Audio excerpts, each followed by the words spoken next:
Di Rembuk Pemuda kita ada tagline. Rembuk Pemuda, berembuk, beraksi, berdampak. Oh, wah. Nah, berembuk, beraksi, berdampak. Karena kita percaya bahwa tidak selesai di narasi, tapi harus ada action plan dan tindak lanjut kan. Oke. Tapi mainly kita berembuk, setelah kita berembuk kita beraksi. Nah, aksinya apa aja sih, Mas? Nah, selama 1 tahun ini? Ya.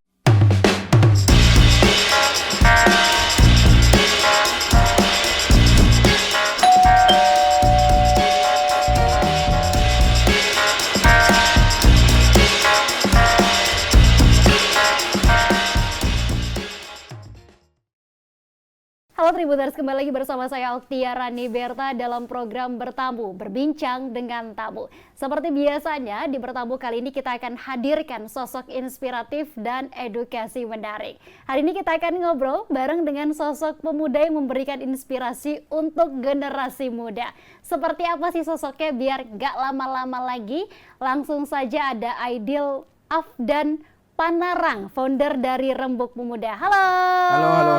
Halo semua, halo. Apa kabar Mas Aidil? Baik, alhamdulillah sehat. Oke. Sehat ya Mas ya? Sehat, Mas, alhamdulillah. sebelum masuk ke Rembuk Pemuda nih, Ya. aku penasaran dulu sama sosoknya Mas Aidil. Siap. Kalau nggak salah ini sering muncul di layar kaca nggak sih Mas? Oh iya, kebetulan di cermin saya sendiri tiap pagi gitu. Kan kaca kan. Sesekali, beberapa kali, tapi nggak sering. Iya, kayaknya kayak misalkan di Suca kayak stand up komedian gitu. Ya. Boleh nggak sih ngulik itu sedikit sebelum It's masuk okay, ke it's okay. seriusnya? Iya pernah dulu. Kita kan sebagai anak muda ini senang menggeluti banyak hal. Jadi sempat nyoba ini, nyoba itu, eksplorasi ke sana kemari. Jadi banyak hal lah yang pernah kita coba. Oke, ini kan agak jauh nih dari komedi ke politik. Ini Iya. apa sih yang memutuskan Mas Aidil untuk terjun ke dunia politik nih Mas? Sebenarnya tidak juga mungkin saya definisikan terjun ke dunia politik. Oke. Mungkin lebih tepatnya hanya menjalankan peran sebagai active citizen. Oke. Anak muda yang aktif, mengamati perkembangan bangsa, negara, karena kan itu tanggung jawab kita bersama. Karena urusan kenegaraan atau diartikan politik, itu kan bukan tanggung jawab orang yang hanya duduk di parlemen atau tugas orang yang di partai politik, tapi tugas kita semua sebagai anak muda. Jadi tidak dibilang terjun juga, hanya berjalan pada jalur yang kami anggap seharusnya.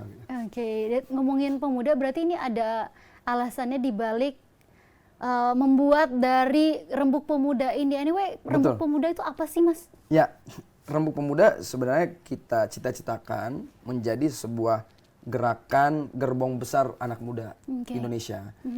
Karena pada awalnya kita kan melihat bahwa gerakan kepemudaan ini sangat diversify, banyak, semuanya bagus. Tapi pada satu titik kadang gerakan anak muda ini cuman mengedepankan egosentrisme gerakan masing-masing.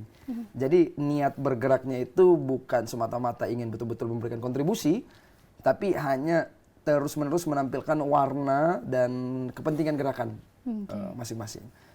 Kita rasa itu fair, it's okay, tapi kita mencita-citakan ada sebuah gerakan yang bisa mengakomodasi semua kelompok, semua warna untuk kita kembalikan lagi narasinya. Apa sih sebenarnya yang mau kita lakukan bareng-bareng untuk memberikan kontribusi terhadap Indonesia ke depan gitu. Jadi kita lahirkan Rembuk Pemuda. Tujuannya apa sih Mas untuk dihadirkannya Rembuk Pemuda ini Mas? Ya, kalau bicara tujuan mungkin kita kembalikan ke namanya.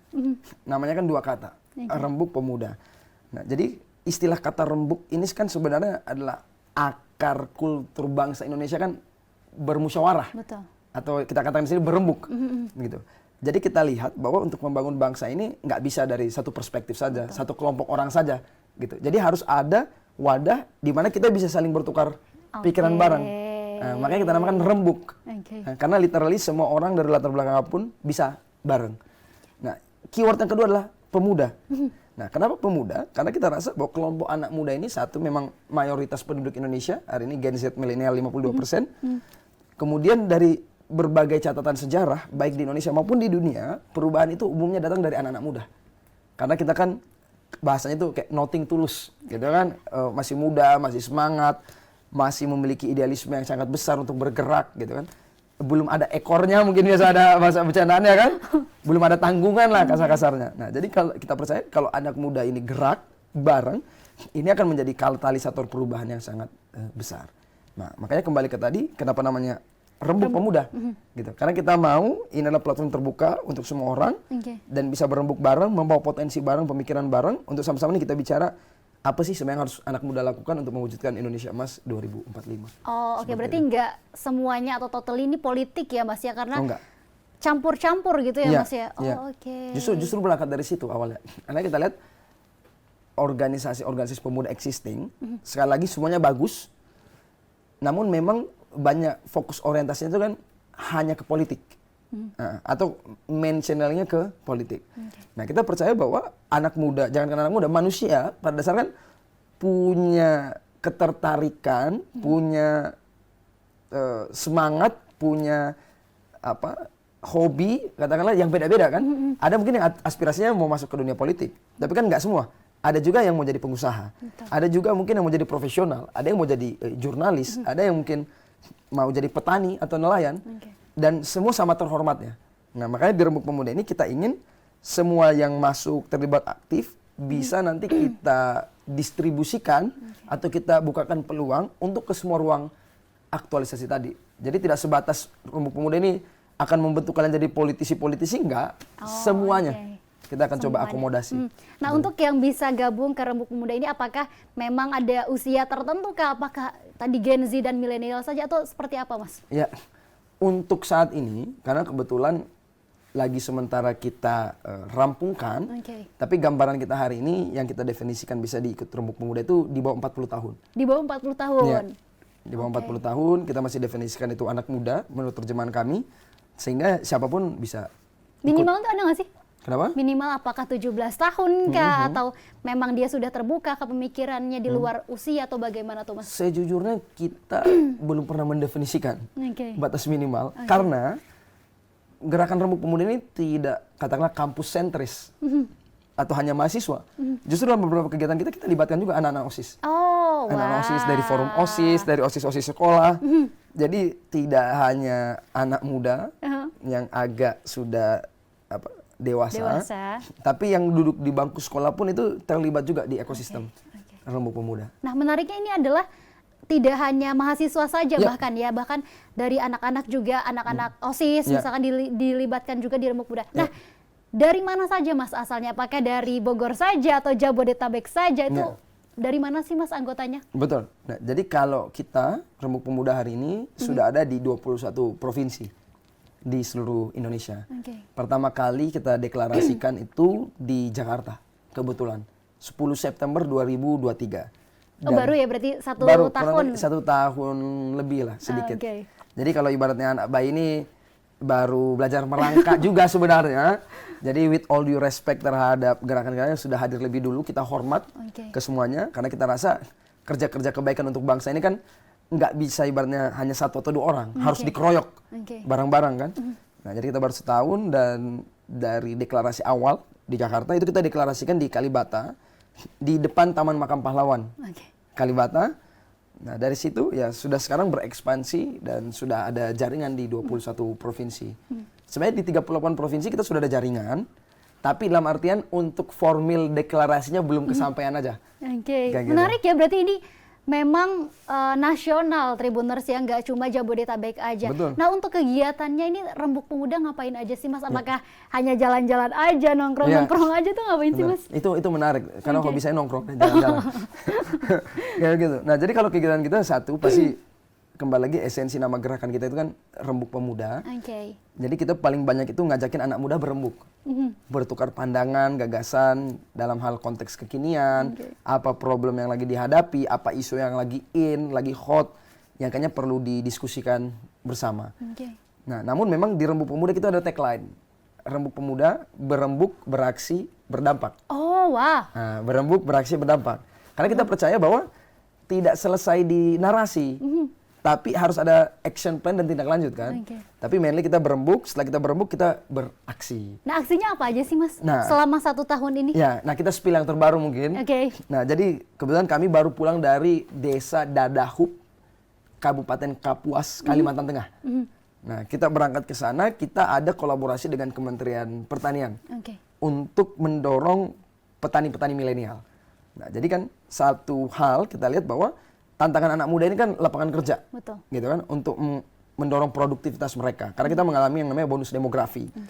Nah, di satu sisi pemerintah sedang berusaha untuk mengekspansi lahan pertanian biar komoditas pangan kita terjaga stoknya dan juga bisa mencapai swasembada pangan. Ini sebagai bagian dari mewujudkan kedaulatan pangan. Nah, masih butuh SDM. Nah, makanya itu kita sinkronkan. Jadi Rembuk Pemuda misalnya beraksi dalam hal ya kita sudah mulai mengirimkan petani-petani muda yang sebenarnya awalnya bukan petani, mohon maaf. Ya, mahasiswa, anak muda yang mau berkarir jadi petani, kita kirim ke Kalimantan Tengah. Jadi kalau bicara aksi, itu salah satunya. Tapi terlebih daripada itu, kita percaya bahwa perubahan ini kan tidak bisa juga hanya bersandar pada gerakan. Betul. Misalnya nih, Rembuk Pemuda, lantas tanya, Rembuk Pemuda ini impact-nya apa? Karena perubahan bangsa itu kan dilakukan oleh orang per orangnya, bukan gerakannya saja. Betul. Jadi begitu orang ikut berembuk di Rembuk Pemuda, dia dapat insight baru, dia dapat ide baru, dapat motivasi baru. Kemudian sebagai individu dia pulang dan pada akhirnya berkarya, kemudian berkegiatan, melakukan hal-hal yang baik. Ya, itulah mungkin intangible action yang tidak terlihat seperti itu. Selain dari wadah, Rembuk Pemuda ini juga menyalurkan ya Mas ya, Betul. dari tenaga atau pemikiran dan juga actionnya tadi dari pemuda ini. Wah, betul. menarik Jadi kita kan sekali, Mas. sebagai prinsipnya gerakan kan kadang seperti itu ya. Bagaimana kita mengempower orang-orang yang ikut dengan kita, terlibat di ekosistem kita. Jadi tidak harus serta-merta yang kayak aksinya tuh lewat bendera Rembuk Pemuda. Jadi cukup dia ikut Rembuk Pemuda dapat ide, pemikiran, atau motivasi lebih, oh ya kayaknya gue harus berbuat nih untuk Indonesia. Terus dia pulang ke kosan, terus tiba-tiba besok kuliahnya lebih rajin, atau misalnya tiba-tiba dia buka usaha karena melihat masalah Indonesia ada pengangguran. Ya menurut kami ya, itu sebenarnya yang kita harapkan. Jadi tidak semata-mata aksinya itu harus pakai jaket Rembuk Pemuda, kayak gitu. Jadi misalnya nih Tribuners, ya kan? Tribuners. Ya, yang lihat potensi ini kan, terus mikir, oh iya benar juga ya, kayaknya gue harus berkontribusi nih untuk Indonesia. Terus tiba-tiba aktif di Karang Taruna dekat rumahnya kek, atau tiba-tiba aktif di BM kampus atau di himpunan. Nah, impact seperti itu. Nggak melulu soal tadi jaket yang warna putih ya Mas Iya, ya. tidak melulu. Karena kadang kita terjebak dalam sense of identity gerakan gitu. Sebagai sebuah gerakan iya, kita bergerak bareng, ada program apa lain-lain, tapi in the end of the day, multiplier faktor itu dimainkan peranannya oleh masing-masing orang-orang yang terlibat di dalam kita. Seperti itu. Jadi pokoknya sesuai tagline kita berembuk, beraksi, kemudian berdampak. Tapi kan pasti ada intinya nih Mas. Ya. Untuk cara gabung jadi intinya Rembuk Pemuda itu gimana sih Mas? Ya, jadi langkah paling pertama itu adalah follow akun IG Rembuk Pemuda. Kemudian silahkan terlibat aktif nanti dalam kegiatan-kegiatan yang teman-teman lihat di akun sosial media kita. Karena kita juga tidak mau sebatas di awal ini terjebak dalam formalitas, apply apa lain-lain. Karena arahan Ketua Dewan Pembina kami, yaitu Kak Rahayu Saraswati Joyadikusumo, Rembuk Pemuda ini adalah milik semua anak muda Indonesia. Jadi tidak serta-merta harus dibatasi secara formal, harus daftar keanggotaan apa lain-lain. Mungkin ke depan iya, akan kita coba strukturisasi. Tapi untuk hari ini, siapapun yang terlibat berkegiatan, teman-teman misalnya lihat di IG, wah ada kegiatan Rembuk Pemuda, datang aja. Tidak ada sense of exclusivity bahwa, harus terdaftar anggota Rembuk Pemuda baru ikut. Rembuk Pemuda enggak. Semuanya bisa ikut. Jadi asal ada kemauan ya Mas ya. Betul. Nah ini pertanyaan terakhir, lalu bagaimana jika memang pemudanya sendiri memang belum mau untuk bergerak nih Mas, apalagi untuk mewujudkan tadi Indonesia Emas 45 itu. Boleh Mas diberikan pesannya kepada anak muda yang mageran bisa dibilang kayak gitu. Iya, betul. Ya kalau dalam kepercayaan kami kan memang tidak akan berubah nasib suatu kaum kalau bukan kaum itu yang merubahnya sendiri kan. Jadi in the end of the day, kalau ada yang merasa mager, merasa malas, apa dan lain, ya kita juga sebenarnya tidak ada kuasa. Saya pribadi, Rembuk Pemuda pun tidak ada kuasa untuk memaksa teman-teman. Tapi kembali pertanyaannya adalah, itu hidupnya teman-teman. Pilihannya adalah teman-teman apakah ingin menjemput masa depan yang lebih baik dengan ikhtiar-ikhtiarnya, atau akan berpasrah dan merasa puas dengan status quo kehidupan yang sekarang. Karena mungkin kan pada akhirnya orang tua, teman, itu kan jadi motivating factor untuk mendorong.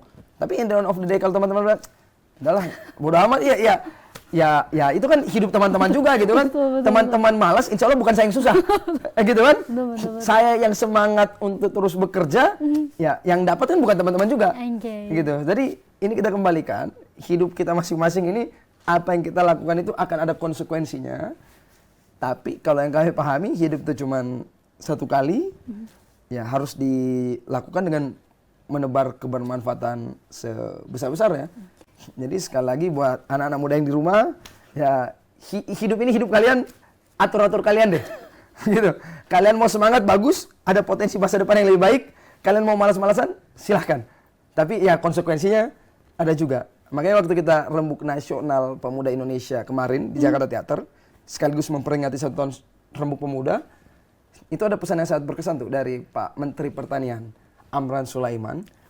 Dia bilang, wahai anak muda, lebih baik keluarkan air matamu di usia muda, kemudian bersenang-senang saat kalian sudah tua, daripada kalian tidak keluar air mata saat muda, tapi keluar air matanya pas sudah tua, dan itu adalah air mata penyesalan. Nah, kayak gitu. Jadi ya, the choice is yours lah. Gitu kan? Pilihannya kembali ke teman-teman. Oke. Yang jelas memang kita harus jadi manusia yang bermanfaat gitu ya Mas betul, ya. Betul. Oke, apalagi sebagai pemuda ini. Menarik sekali Mas Aidil, terima kasih hari Siap. ini. Semoga Rembuk Pemuda ini jauh lebih hebat lagi ke depannya. Terus juga semoga bisa melaksanakan tujuannya sampai ke titiknya nanti. Amin. Terima kasih banyak. Terus berjuang Mas Aidil dan teman-teman dari Rembuk Pemuda. Terima kasih sudah terima kasih datang. Terima kasih sudah diundang juga. Terima kasih. Oke, Tribuners, itu tadi perbincangan kita dengan Mas Aidil, founder dari Rembuk Pemuda. Saksikan terus episode bertamu lainnya hanya di tribunnewsbogor.com. Saya Oktiarani pamit, sampai jumpa. Download Tribun X sekarang, menghadirkan lokal menjadi Indonesia.